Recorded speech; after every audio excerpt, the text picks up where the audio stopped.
Good evening, and I have a question for you. Are you a nomophobiac? In 2008, the term nomophobiac was coined by UK physicians who found that there's a cell phone addiction out there, and it's where people get anxious and stressed out when there's no cell phone service or if they left their phone at home or something like that. Me, I'm a nomophobiac. I go through spins when I leave my phone behind or it's not working and I need to get through to somebody. Gotta have that Wi-Fi connection. The problem being is this cell phone addiction kills families. It kills relationships. Not to mention, it kills people. According to the National Safety Council, in 2009 to 2011, there were 180 fatalities reported, and 52% of those were contributed directly to cell phone use. And that's a shame. For 1 minute, that person who was in front is no more. The victim's family doesn't have that person anymore. And it was all because the cell phone was more important at the time. But that's not what I'm here to talk about. What I want to talk about is how it's killing relationships. We know that with cell phone technology, while it's a good thing, it has also separated and kept our families apart. Our teenagers would much rather text us than talk to us. They have no reason or no desire to come and talk to us. They'd much rather text because then there's no possibility of a confrontation. And not only that, but peer relationships have also taken a backseat. I mean, you can go down the mall and you can see a group of teenagers, 5 or 6 of them together, and every single one of them is on their cell phone texting someone else, rather than interacting with each other. That's not a good thing. The family core and relationships have gone downhill. It's more important to put your cell phone down every once in a while.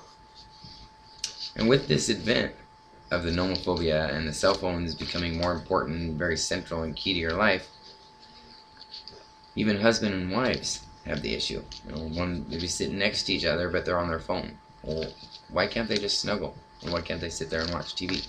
Why is their phone so much more important than their relationship? I'm not good at this, I'll admit. I have made the mistakes before. I'm trying to make it better. I'm trying to improve on it. But I get lost in my games. I get lost in Facebook. And another thing is with that is teenagers have also stopped talking to their parents. Why? Parents are there to help and support their kids. They're there to show them love and care. How can a cell phone do that? When you're texting, there's no emotions. There's no life. You need to see that person and you need to read their body language and you need to hear the tone in their voice to know whether they're being sarcastic or whether they're being real. For example, you could say love ya, or you can say I love you. You aren't going to be able to know unless you can see their face or hear the tone in their voice. You can't do that with a text. We've become so focused on our cell phones. We have in the age group, this study was conducted for the age group between ages of 18 and 29. And out of those 18 and 29-year-olds, the average cell phone usage, they would check their messages about once a minute. That's 60 in an hour. They text an average of 109.5 times a day, which averages out to 3,200 times a month, and ultimately about 7 hours a day texting on their cell phone. Why isn't that time used for your family? Why isn't that time used to be together? Why can't we be a family once again instead of being cell phone addicts? Society as a whole has contributed to this addiction. It's a shame because everybody's doing it.